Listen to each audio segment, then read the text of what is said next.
My name is Nate. I died last week, and a lot of people have asked me what I saw. And I want to tell you, I want to share it with you. I'll probably get emotional, so I'm just going to tell you. I died for over a minute. When I died, I was transferred instantly to this room, this white room.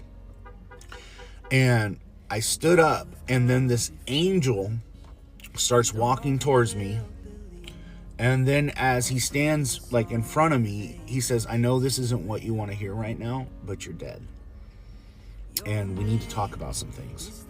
So instantly this book appears in front of him. And he starts listing every single thing I've done in my life. Like every single minute. Things I said, things I've done. And then the angel says, you hypocrite. You've cursed his name. You've used his name in vain. You've broken every single commandment. You hypocrite. You were a pastor. You did all these things in my name. Yet you still fall so short. Then out of nowhere, God appears, and you can't see his face. He's so radiant, but he was like sitting down, and all this stuff was flashing before me, and God and the angel were looking at it, and I knew I was in deep trouble because God was calling me a hypocrite. I kind of was like, oh no, this is bad. And as I was getting ready to be judged, out in the distance, I hear, stop! And then everything freezes. And then you see this figure walking towards you. And there's like huge light on him. And it's a light that we can't even describe. The colors in heaven, they don't even have a name. It's colors that we've never seen.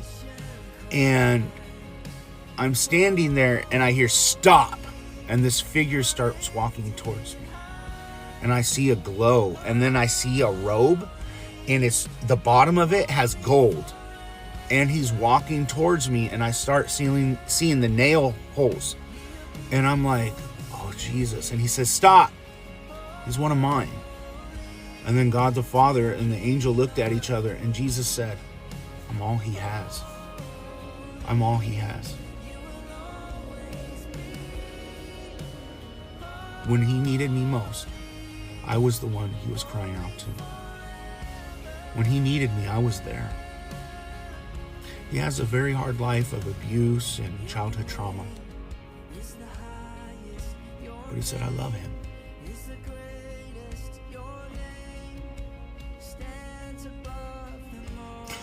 It's very emotional. You see the Son of God. I fell to my knees and started singing, holy, holy, holy. And then God told me, he goes, okay, my son knows you. Welcome to heaven. Go rest. Heaven felt so good.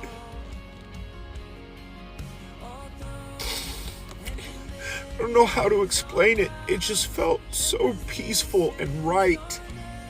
And as Jesus started speaking to me, his voice is so pure and so thunderous, but so warm and loving.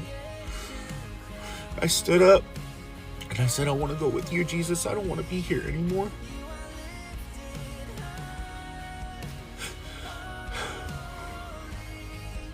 God said, okay, here's your choice. You can go back, or you can come with my son. And I said, I want to go with Jesus. And Jesus said, no. I know you do and I love you, but it's not your time yet.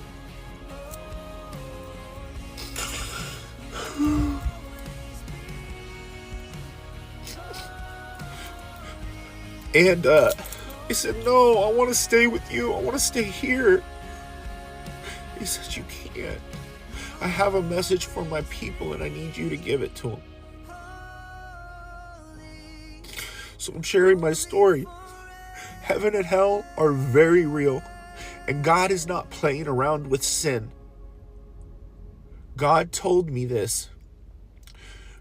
Don't use my son's forgiveness as a convenience for your sin.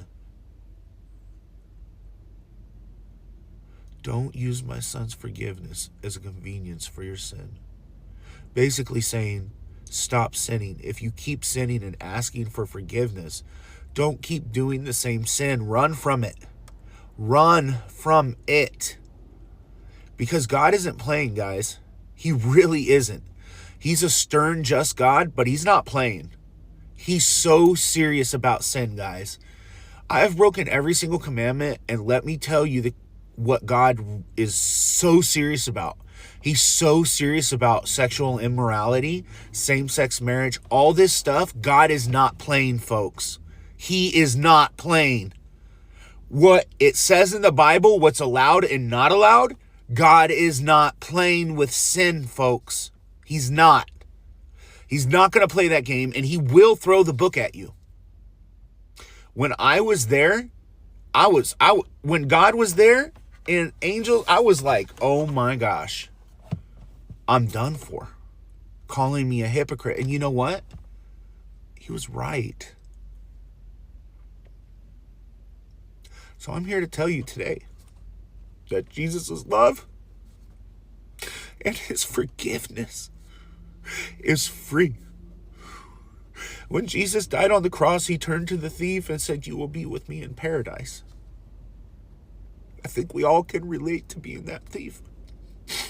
And if we want to be real about sin, are we taking our sin back? Are we taking back what Jesus died on the cross for us for?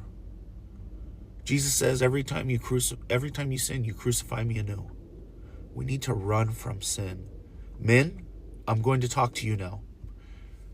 There is a spirit called the Jezebel spirit.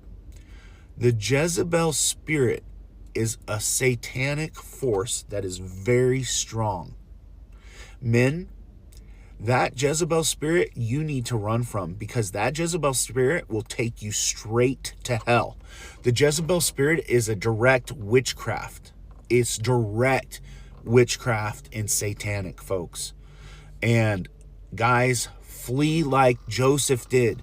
When Potiphar's wife came onto him, Joseph ran. Resist the devil and he shall flee. So guys, I'm you. I've been a hypocrite. I've done all the sins. But I'm here to tell you that Jesus loves you. And God the Father does too. But he is a just God. And he's not playing with sin. So I hope this reaches you. And I love you guys. This is the first post I've ever done.